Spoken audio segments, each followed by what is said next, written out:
Porque ustedes se dan cuenta que el diablo tenta a Jesús en todo momento está presente.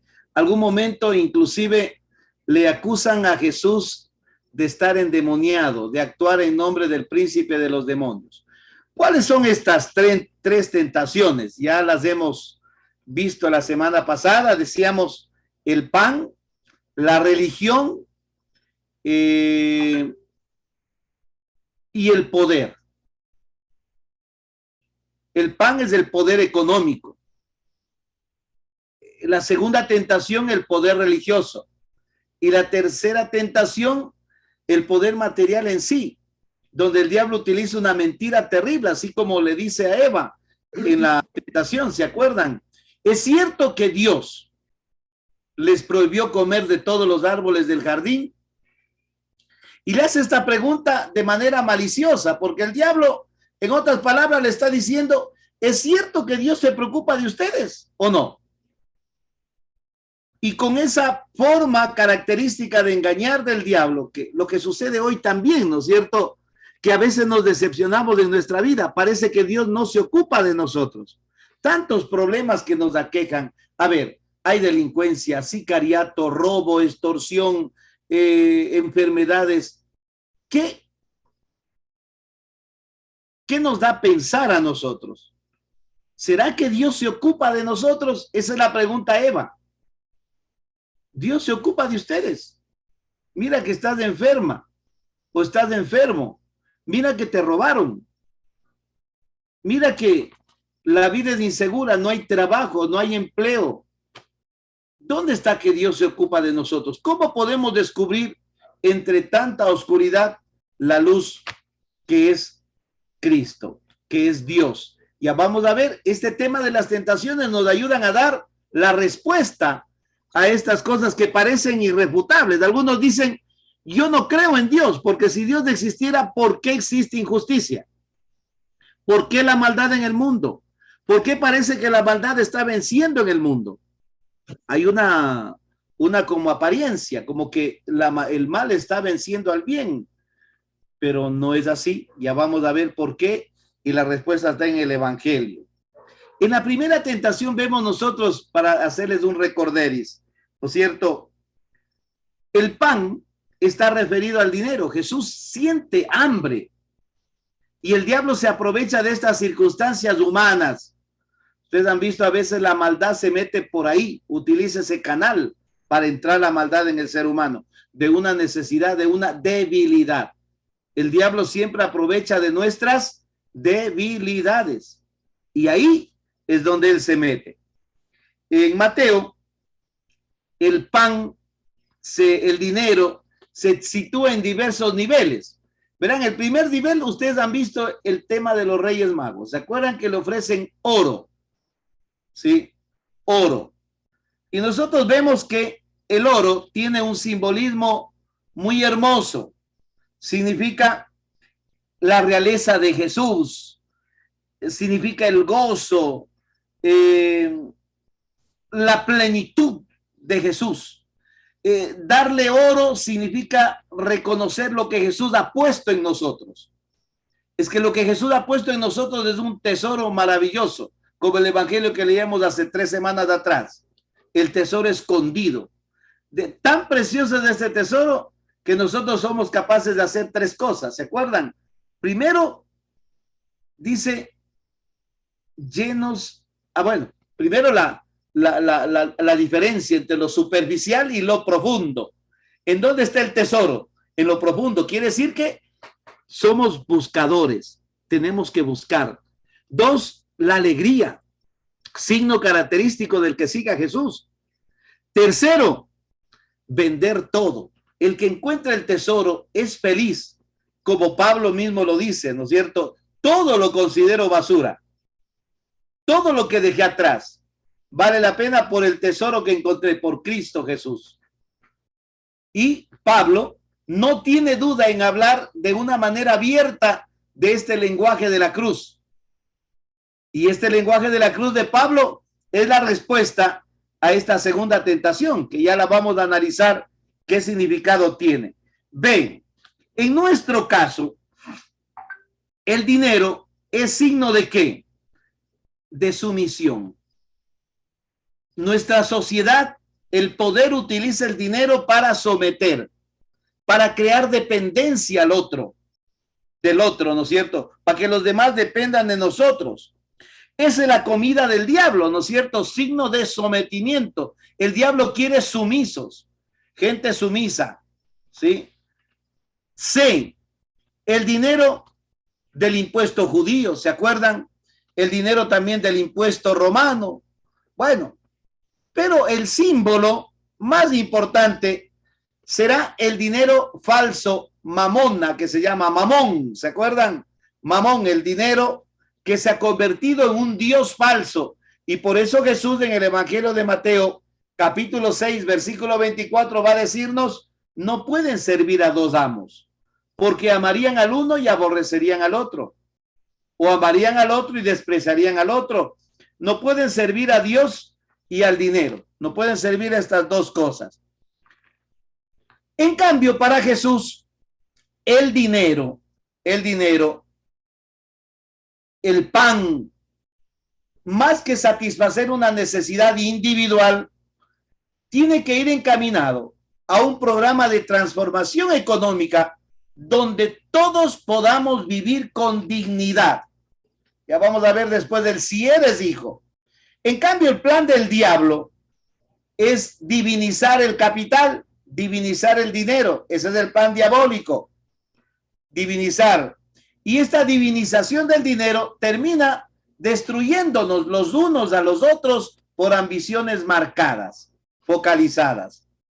El pan, los bienes materiales, el dinero, el capital, encerrado en sí mismo para nosotros de manera egoísta, no tiene sentido. Nos puede conducir ¿a qué? A la idolatría, a apegarnos demasiado, a depender demasiado del dinero, de la moneda.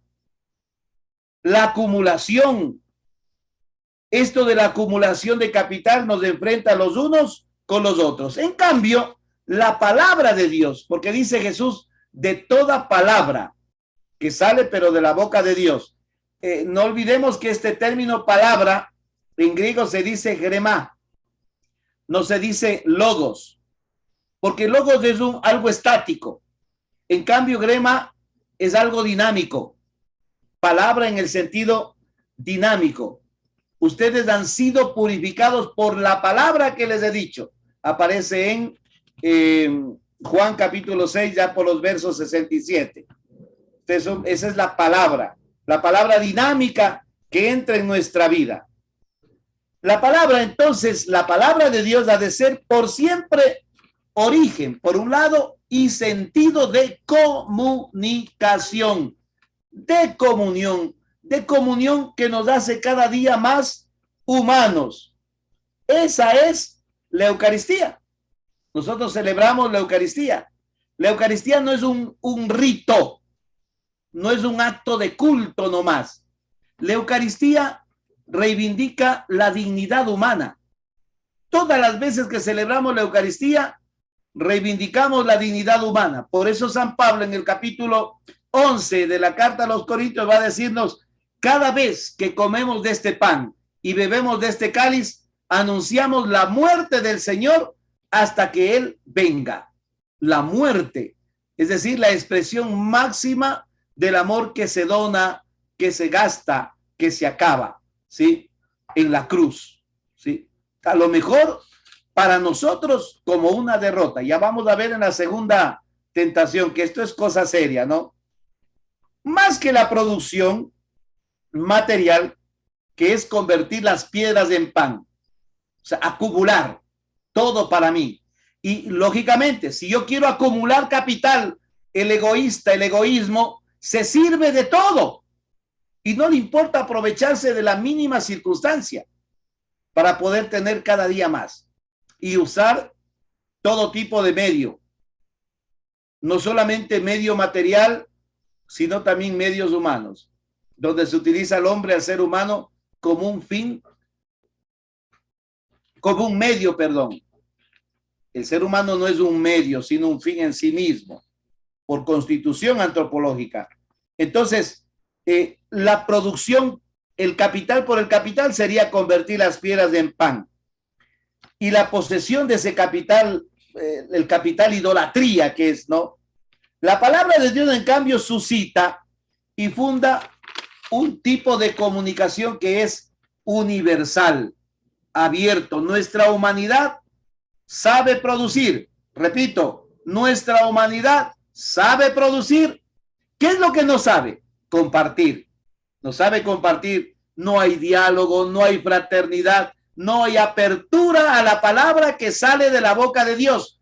Porque la palabra que sale de la boca de Dios es la palabra que nos invita a compartir y suscita la fraternidad.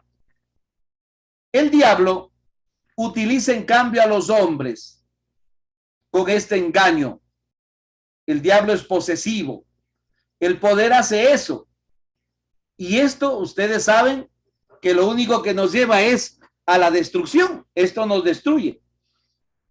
Esta tentación, la primera tentación, intenta clausurar a los hombres en el círculo del poder. Ustedes saben lo que es una clausura, un encerramiento. Nos encierra. Por eso digo, intenta clausurar al hombre. Nos encierra, lo encierra en el círculo de poder. Por eso Mateo 4, 1, 11 sitúa a Jesús en el círculo de su propio poder material. El diablo quiere que Jesús aproveche su ser de hijo de Dios. Para el diablo, ser hijo de Dios, para el diablo, ser hijo de Dios significaría imponerse sobre el mundo. Eso significaría ser hijo de Dios. Poderlo comer todo. ¿No es cierto? Todo puedes comer. Come de todo, no hay problema. La solución sería el cumplimiento inmediato de sus deseos. O sea, ¿qué es lo que le pide el diablo a Jesús? Tú eres el hijo de Dios, puedes solucionar lo que tú quieras y ya. Para ti nada es imposible. Utiliza tu poder, utiliza lo que tú tienes, utiliza tus recursos. Entonces, el control material sobre la vida, comerlo todo, ¿qué significaría? Comerlo todo es sinónimo de acaparar. O podemos decir símbolo de acapararlo todo. Acaparar.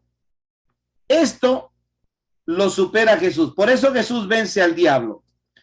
El diablo, en cambio, ¿qué hace? Utiliza el pan para dominar. Por eso, miren, yo quiero decirles una cosa. ¿Se acuerdan cuando hay un texto bíblico en el Evangelio de Juan? Cuando una mujer unge a Jesús con un perfume carísimo y Judas Iscariote se molestó porque dice ese perfume tan caro, es un derroche, es un gasto innecesario. Y Jesús responde, ¿por qué criticas? ¿Por qué dices que es un gasto necesario? La mujer hizo muy bien al ungirme.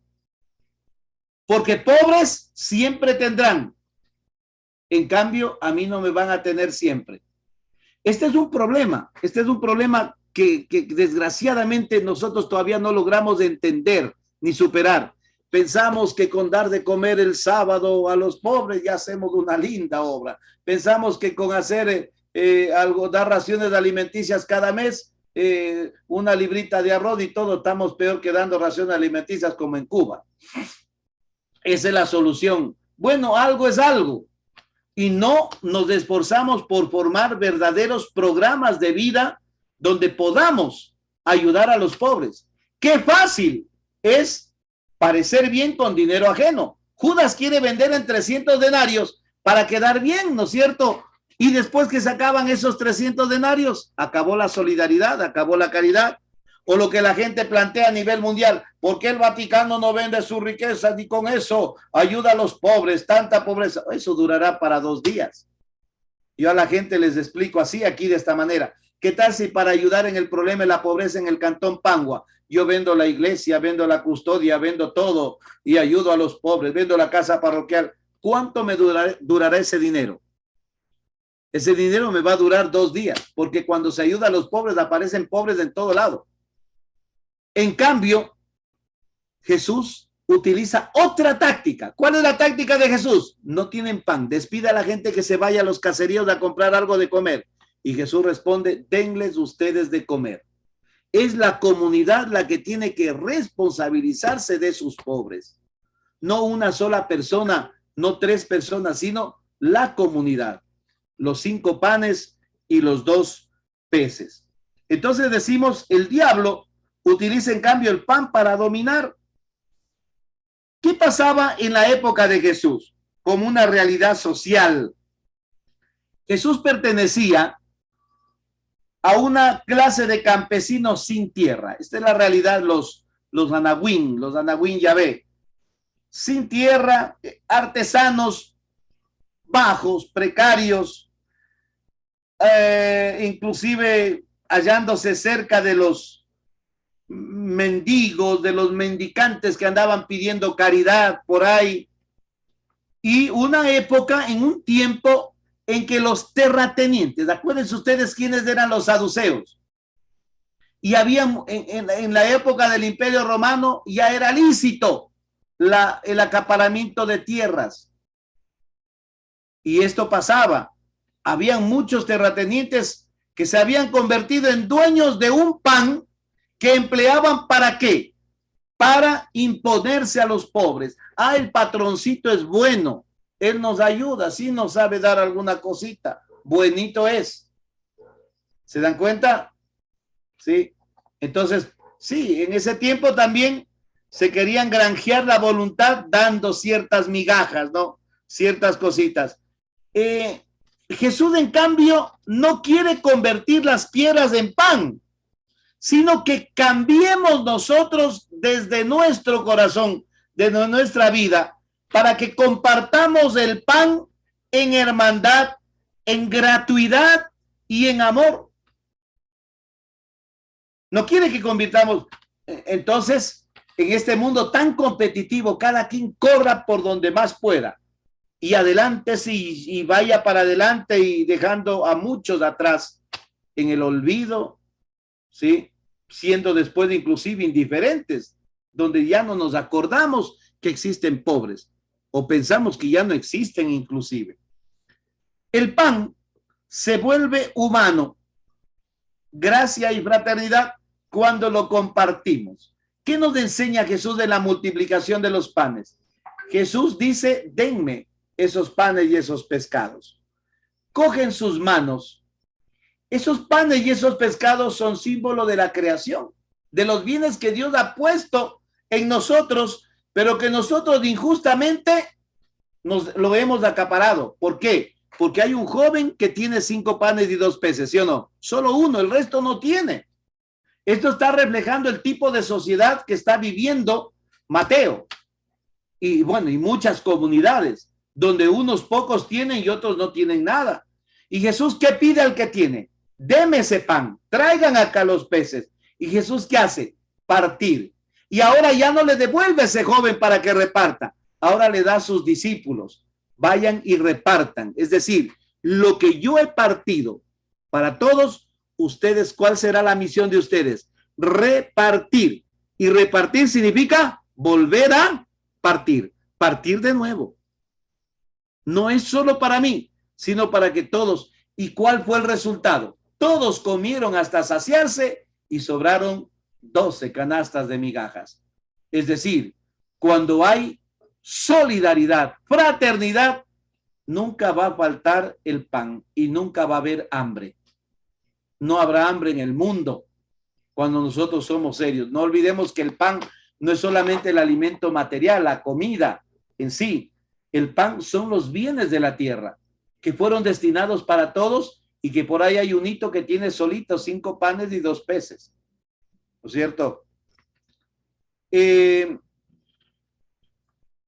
Esa solidaridad se da desde los oprimidos del mundo, como ha hecho Jesús en el Evangelio. Denles ustedes de comer. Señor, pero no tenemos 200 denarios, no alcanzaría. Los discípulos están con esta mentalidad todavía de mercado, ¿no es cierto? Y Jesús dice, a ver, ¿cuántos panes tienen? A ver, ¿hay o no hay? Sí, sí hay. Y entonces, ¿qué necesidad tenemos de ir a comprar, a hacer mercado? O sea, pensamos solamente en el mercado, en que no tenemos, y siempre vivimos quejándonos que no tenemos. No hay, pero ¿qué significan 200 denarios? Entonces, vamos a irnos a la segunda tentación.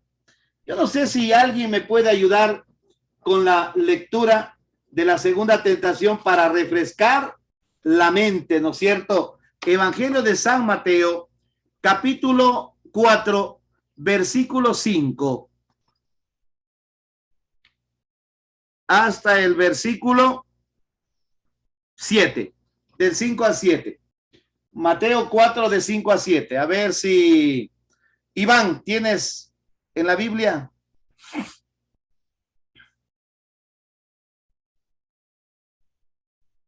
Pues 7, déjame.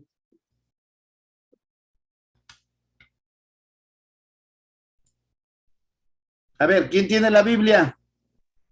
¿Quién quiere leer? A ver, alce la mano, rapidito, aquí no podemos perder el tiempo es oro. A ver, ¿nos quiere leer Normita Galarza? A ver.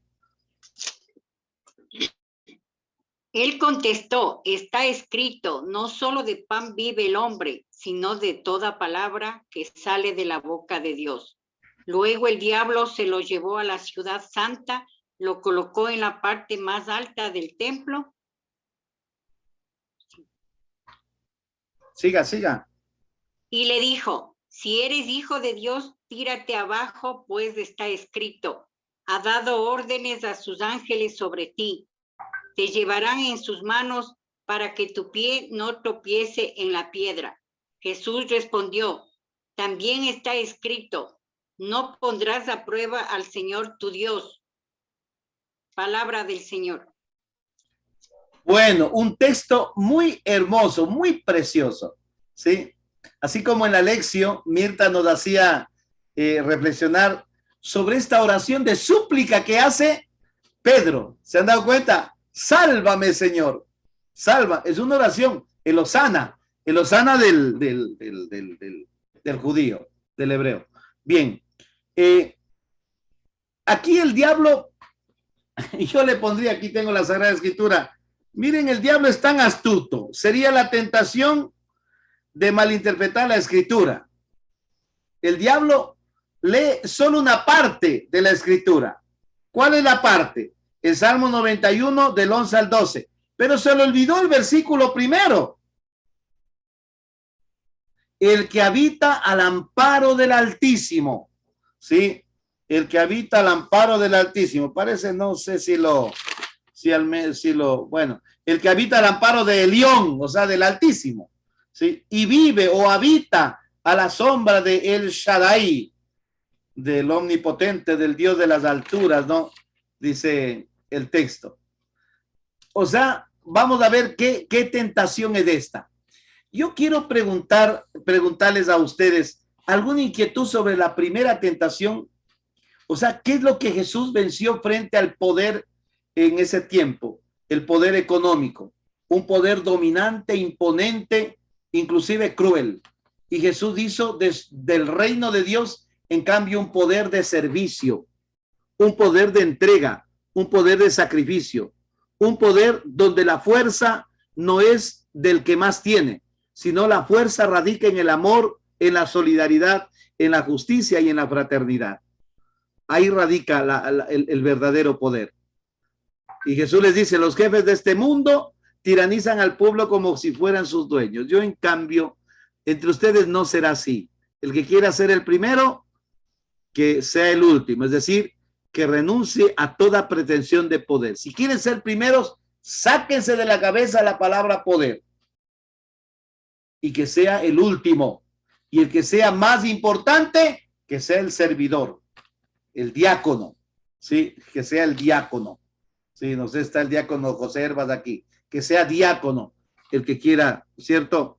Bueno, ¿qué les parece esta actitud de Jesús? ¿Cómo venció? No solo de pan vive el hombre, ¿sí? Sino para ustedes lo más importante es el dinero, pero eso no es importante, aunque sí necesitamos para poder vivir. Pero eso no es lo importante. ¿Se acuerdan? El diablo quiere, pero todo, arrasar con todo. Así como por ahí la mujer, ¿se acuerdan? La samaritana. A la final le dijo a Jesús, dame de esa agua de beber para no venir nunca más a sacar este pozo. Quiso sacárselas, ¿no es cierto? Evitar el trabajo.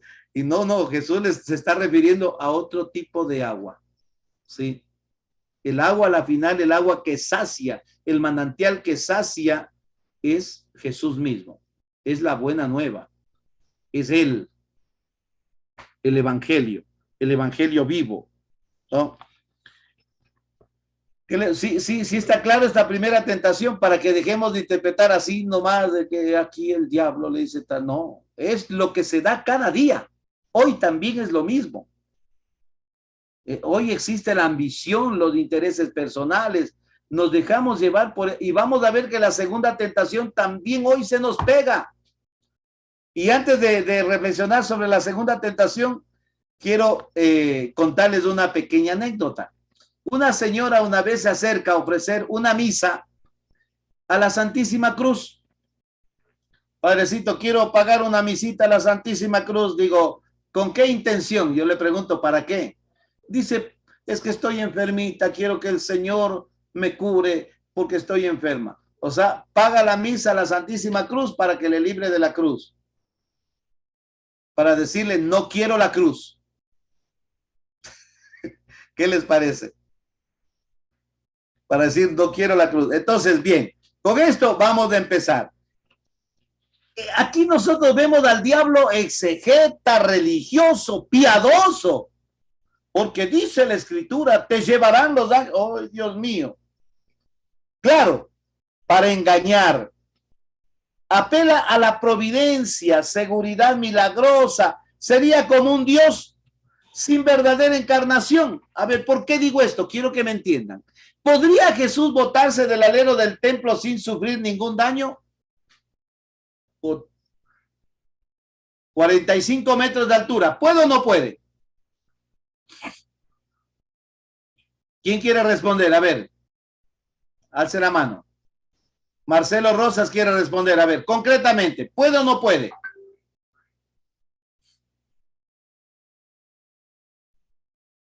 Entonces, a ver, ya yo creo que están activados, están cerrados los micrófonos. Bueno, Jesús, ¿puede o no puede? Yo respondería no. ¿Por qué? Porque eso sería negar a un Jesús encarnado. Si Jesús es humano, se va a golpear. Te va a decir, a Jesús cuando le dolía la cabeza, ¿qué hacía? No, a Jesús no le dolía la cabeza porque era Dios. Y apenas le empezaba a doler, decía, fuera dolor. Y ya no le dolía. ¿Y a Jesús le dolió los azotes que le dieron en el pretorio o no? O como era Dios, no le dolían, ni cosquilla le hacía eso. No, sufrió como verdadero hombre. Es que Jesús es verdadero Dios, pero también es verdadero hombre. Es que nosotros lo hemos desencarnado a Jesús con el pretexto del milagro. ¿Sí? Con el pretexto del milagro. Ya vamos a ver. ¿Sí? Por eso cita de una manera, yo puse chueca el Salmo 91. ¿Por qué digo chueca, tergiversada? Porque no lee no se fija en la primera parte, ¿no es cierto? El que habita al amparo del león y vive a la sombra del Shaddai. Sí, del Shaddai. El Salmo no promete la asistencia de Dios para el que le prueba, sino para el piadoso. ¿Sí? O sea, la asistencia de Dios es para el piadoso. O sea, si tú vives al amparo de Dios, bajo la sombra del Omnipotente, Dios te va a proteger y no va a permitir que tu pie tropiece.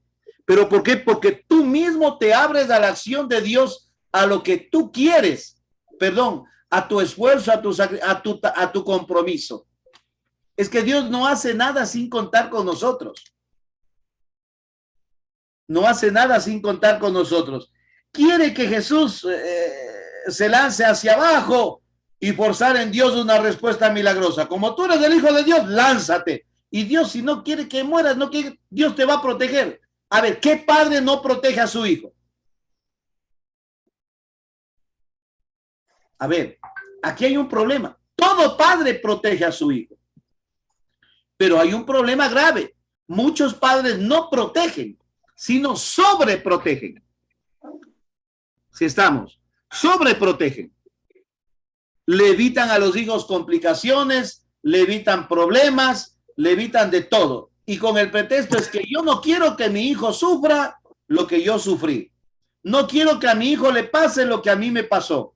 No, tu hijo también tiene que pasar por el camino y recorrer. A nosotros nos toca ir tras las huellas de Jesús porque somos discípulos. Y Jesús dice, si el mundo los odia, sepan ustedes que a mí me odiaron primero. Cuando Jesús le dice a Pedro, les dice a los discípulos, perdón, dice, me voy a Jerusalén. Jesús se va a morir en la cruz. Sí. Y a Pedro, ¿qué le dice? Ahorita no vas a ir, pero irás más tarde. ¿A dónde? A la cruz. Cuando le lava los pies, ahorita no vas a entender. No lo entiendes ahorita, porque todavía en tu cabeza está un mesianismo triunfalista, un mesianismo que soluciona los problemas de la gente, que hace tantos prodigios y todo el mundo cree maravillado. Se deja llevar por la impresión externa, por la sensación externa que produce una sensación espiritual linda, como hacen los protestantes, las sectas. ¿Sí? Entonces, no es así, no es así. Entonces decía yo, con esta tentación quiere romper el diablo esas normas de racionalidad, esas normas físicas o prudencia humana, haciendo que Dios actúe prácticamente a nuestra conveniencia. Dios actúa a nuestra conveniencia. El diablo, ojo, aquí viene lo medular. El diablo no quiere aceptar y no acepta la dura realidad.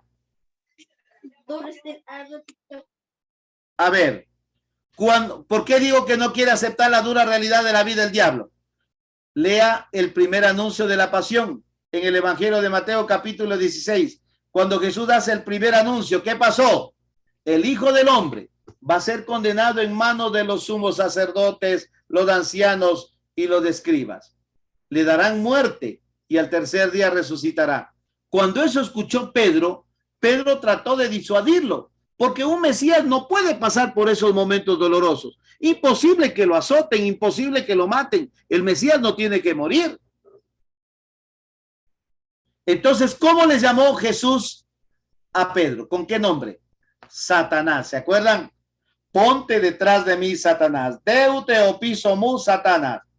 Deuteopisomu significa sígueme. Ponte detrás. Pero le dijo, ponte detrás de mí, Satanás.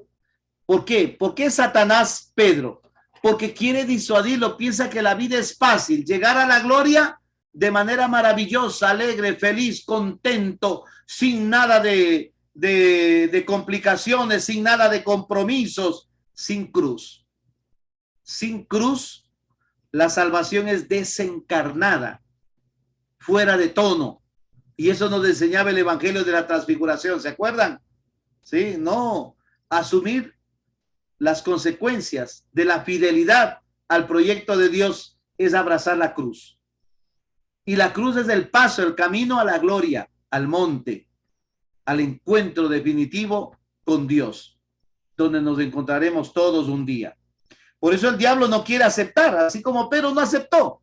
Se van que el diablo aquí es Pedro en este caso. Ahora el diablo aparece de manera personificada en estas tres tentaciones. Pero es lo que a Jesús le pasó a lo largo del evangelio, de la vida. Por eso digo, entender las tres tentaciones significa entender el evangelio. Es para eso precisamente, ¿no? No quiere aceptar la dura realidad de vida en el mundo, pidiendo a sus devotos que se vayan de ella por un milagro. Vean cuánta gente, por ejemplo, me voy al Quinche. ¿Para qué van al Quinche? A pedir un milagro. Me voy hasta el Niño de Cincha a pedir un milagro, a pedir un milagro. O sea, ¿cuánta gente quiere evadir la cruz pensando que Dios es el Dios de los milagros, del Dios milagrero? Dios no es milagrero. Y Jesús nunca apeló al milagrerismo, ¿sí? Aquí aparece el diablo como un seductor piadoso, experto en atraernos, en ilusionarnos. El discurso del diablo es bonito, sí, tiene contenido evangélico, habla bonito, un Dios que no acepta la vida concreta con sus normas y riesgos, ¿no es cierto? Y así busca otra forma de existencia, alejada de los problemas de la realidad, ¿no es cierto? Donde las cosas se arreglan y se resuelven de un modo maravilloso, ¿sí? Hay un pastor que pasa las reflexiones, ahora es bastante regado en las redes, de un gordo Colindres. El Señor Jehová ya te soluciona, tú has sufrido, Él te dice, tú has llorado, Él te dice, y ya te va a llegar el milagro, un milagro está por llegarte, y la solución a tus problemas económicos está, oh Dios mío, eso es pura alienación, morir engañado, de gana, o sea, es pura alienación. La tradición judía pensaba que se realizaría un milagro en el templo de Jerusalén, así decía. Por ejemplo, la caída del Mesías, se botaría del alero del templo y diría, aquí estoy, ya ven, me boté desde arriba, ustedes me van a... Así, un tipo de circo, show, ¿sí? Tener un Dios medio payasito en ese sentido. O que el Mesías no moriría, inclusive que si muere va a resucitar, y ahora resucitado sí, carajo, ahora sí me respetan. Y ya ustedes vieron que me crucificaron, ¿sí o no? Y ya estoy vivo aquí, toditos me respetan. Y dice el texto que no se dejó ver de nadie, solo de los discípulos. La pedagogía divina es fantástica, ¿no es cierto? Sin embargo, Jesús fue derrotado, murió. Jesús fue derrotado en la cruz, murió en la ciudad de las grandes promesas que es Jerusalén, ahí al lado de Jerusalén. Inclusive se acuerdan de esa palabra, Dios mío, Salmo 22, Dios mío, ¿por qué me has abandonado? Y cuando Jesús dice esas palabras, no encuentra ninguna respuesta exterior. Los mismos que están ahí están confundidos. Déjale, está llamando a Elías, ¿qué será? Bueno, si Elías viene, que lo salve y todo lo demás. Algunos esperaban que su templo inclusive no sería destruido en la guerra del 67 al 70, cuando vino Vespasiano, Tito, y arrasó con toda la ciudad. En vez de tirarse abajo, se introduce en el camino de la muerte. Vean, grabémonos de esto. ¿Cuál es el milagro de Jesús? No se tira de arriba abajo, eso no es necesario. ¿Para qué? Por gusto. Convertir una religión de show para imponerme sobre los demás, para dominar. No. Al contrario, ¿a dónde se tira Jesús? Perdonen que diga así, pero Jesús se introduce en el camino de la muerte. Sí, se introduce ahí en el camino de la muerte, lógicamente junto al santuario de Jerusalén. No de forma espectacular, sino por su fidelidad al proyecto del Padre. Jesús va al templo no para honrar al Dios de los sacerdotes, ni para confiar en el Dios de los milagros, que es el Dios del diablo. Bueno, ¿qué es el diablo? El Dios de los milagros es el diablo, ustedes mismos ven. Y Jesús no cumple con eso, sino para mostrar que el templo está manchado con dinero, con Mamón, con el Dios Mamón, ¿sí? De la tentación anterior. Se ha convertido en cueva de bandidos. Entonces su mesianismo es una expresión de una fidelidad radical al proyecto de Jesús. Y aquí viene la tercera tentación y les dejo introduciendo porque ya no vamos a tener tiempo. La tercera tentación les lleva al monte alto con una mentira. ¿Cuál es la mentira? Todo esto es mío. ¿Es del diablo todo? No, del diablo no es. Así como mintió en Génesis 3, ¿se acuerdan?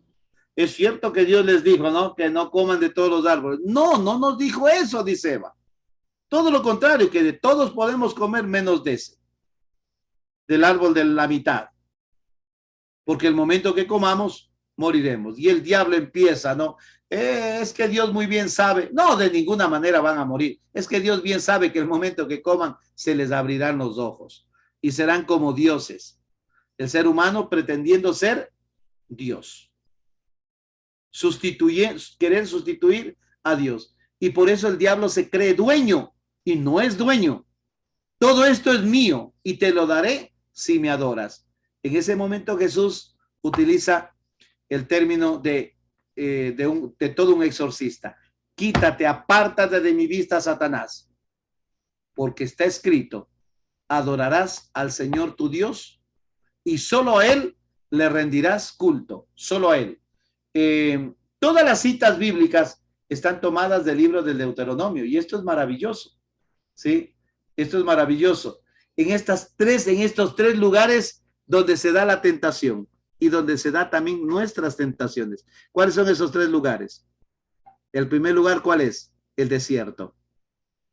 Cuando nosotros nos sentimos desprotegidos, parece que todo lo que hacemos no sirve de nada, nos sentimos desmotivados y más bien nosotros vemos arriba, inclusive muchos han buscado ahora la política como una manera de escalar el poder, tener dinero y dominar lógicamente. La segunda tentación se da en el templo, en lo religioso. Todavía esa tentación no se acaba, vean.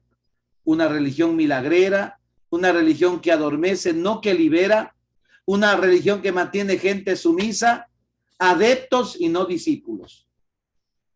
Adeptos y no discípulos. Y una tercera tentación se da en el monte, ¿no es cierto? Decir, donde se muestra todos los reinos del mundo, dice, claro, de ahí no se va a ver los reinos del mundo, pero el diablo, es el hecho del diablo decir, todo esto es mío, ¿sí? El diablo se cree dueño. Jamás eso entrará en nuestra cabeza. El diablo no es dueño de nada. A él no le pertenece nada. Todo y todos le pertenecemos a Dios. Amén.